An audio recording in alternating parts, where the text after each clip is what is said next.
lagunya sendiri atau musiknya atau sebagai satu kesatuan ciptaan yang itu kemudian bersifat utuh gitu ya. Nah, bahwa lagu sebagai ciptaan yang kemudian digambarkan oleh orang lain lalu kemudian dijual kembali. Kalau dalam praktek di Eropa menjual kembali sebuah lukisan itu dia akan mendapatkan royalti dari penjualan kembali lukisan tersebut. Nah, kemudian ini salah satu bagian yang kita lihat. Dan kemudian juga di dalam industri film atau sinematografi itu juga ada beberapa isu yang terkait dengan kita harus comply dengan konvensi Bern. Kalau dalam undang-undang yang sekarang menunjukkan bahwa karya yang dunia atas sebuah sinematografi adalah sejak pertama kali dipublikasikan. Padahal di konvensi Bern itu juga menyebutkan dua pilihan, yaitu pada saat karya ciptanya dibuat dan dipublikasikan. Jadi kalau seandainya ada sebuah karya yang disimpan oleh seorang produser sudah sampai sekian puluh tahun, maka bagaimana perlindungannya? Dia bisa dikatakan sebagai public domain. Yaitu tadi sejak pertama kali dibuat. Nah, ini konvensi Bern mengatur seperti ini. Ini itu kalau diterjemahkan dalam komponennya ini itu penggandaan, digandakan loh. Contoh, Prof. Rahma menciptakan judul lagu berjudul Cinta Itu Sepi. Misalnya, notasinya jelas. Kan tadi Prof. Rahma menyampaikan bahwa yang dilindungi oleh karya cipta musik dan lagu kalau dia satu kesatuan, ya. Pokoknya liriknya sama notasinya, kalau ada liriknya, lirik dan notasinya jelas nih, ada awalnya dan ada akhirnya, gitu ya. Itu karya cipta dong.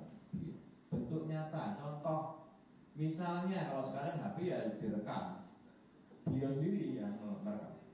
Atau kalau dulu semula di kertas, gitu ya. Nah, saya dengar kok lagunya apik.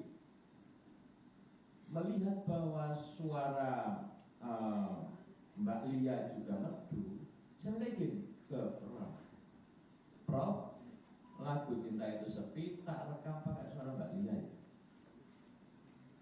Beliau mengizinkan. Dan ingat, lisensi itu harus tertulis.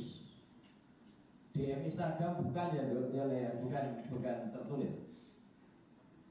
Jelas, harus tertulis. Lisensi itu adalah izin tertulis.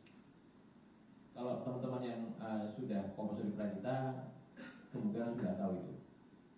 Makanya pengetahuan hukum nggak cukup kalau implementasinya tidak tahu secara praktis di dunia sekarang. Current situation. Nah, saya ngomong sama pertama, saya izin, saya rekam. Jadi singlenya Mbak Lia yang pertama Cinta Itu Sepi. Nah, hasil rekaman itu kalau saya sudah izin, ya, itu barulah disebut sebagai master. Kenapa saya mau begini, teman-teman? Untuk teman-teman di sini yang suka main TikTok, ngupload snul, ngupload reel Instagram, ya. Kalau Anda menyanyikan lagu, misalnya dalam reel kalian itu menyanyikan lagunya Ahmad Dhani tanpa izin, Anda semerdu suara apapun suara Anda, rekaman Anda tidak bisa disebut master karena tidak berizin. 400.000. Aku senang angkat tangan.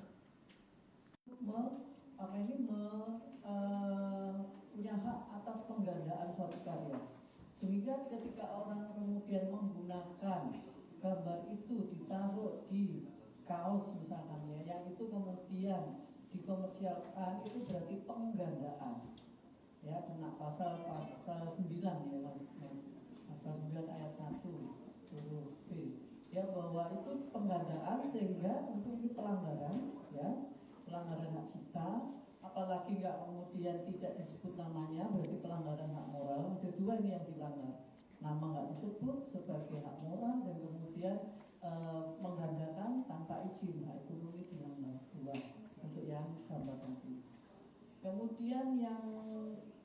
terkait dengan fotografi tadi, bagaimana ketika kemudian kita fotografi gambarnya background bangunan tertentu yang mungkin sudah famous, atau bangunan itu merupakan warisan budaya, ya kan, warisan budaya yang kuno-kuno kayak Harry Potter itu kan masuk di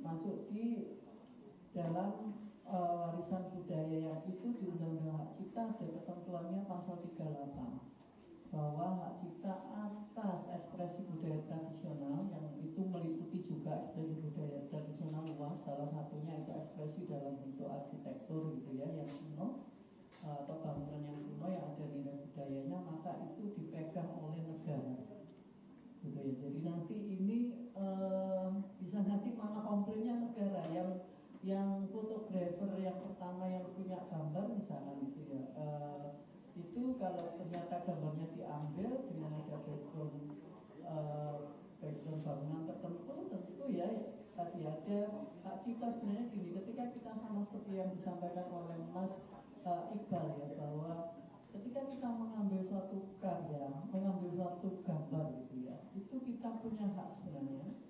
Ketika kita mengambil foto tertentu karena kita punya angle tertentu, mungkin saya mengambil dari sudut sini berbeda hasilnya dengan sudut sana ya, dari bawah dengan kamera terbalik dan seterusnya akan berbeda, apalagi kalau yang pakai kamera profesional SLR gitu ya, itu akan berbeda.